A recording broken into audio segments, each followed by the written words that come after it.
beginning with the symbol, as a way of clarifying, Tillich juxtaposes the sign and the symbol. The sign he speaks about, I think he uses the image of a traffic light. When it's red, you stop. When it's green, you go. These are arbitrary. They're systematic elements put in to help society function smoother. Everyone understands that. And that's purely surface level and could be changed. There's no larger connection to the sign other than its function in many ways. The symbol, on the other hand, he uses the idea of a national flag.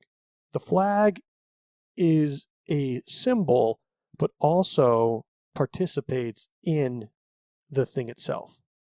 For instance, you have the American flag. When people see that flag, it conveys something beyond itself. It represents the country and as such participates in what that country is. One only has to look to the Olympics, to militaries, to public parades, processions, sporting events to recognize the power in that symbol. Religious symbols are not only the signs of a certain specific concrete religion in human history, but participate in the essence of what they point towards. And the religious symbol in Tillich points towards that which is of our ultimate concern.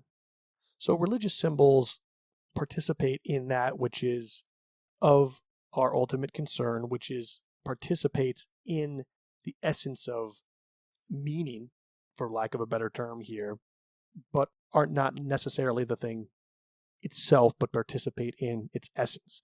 And from symbol, we want to go to myth. A myth is a collection, the collection of religious symbols. And in this way, Tillich can speak of Christianity as a myth, but not a myth in the, let's say, colloquial usage of myth, something mythological that everybody knows doesn't exist, but is basically a fanciful story or something that is kind of far out there. The myth is actually quite important for giving us meaning in the world and giving us orientation in history, in time. And so, bear with me here. So Christianity is mythological, but he also talks about Christianity knowing no unbroken myth. And what he means by a broken myth is a myth that understands itself as myth. There was a period in the 20th century where some theologians and historians engage in a process researching in the historical records available to try to verify the claims made, and particularly by Christianity, the church, the text of the Bible.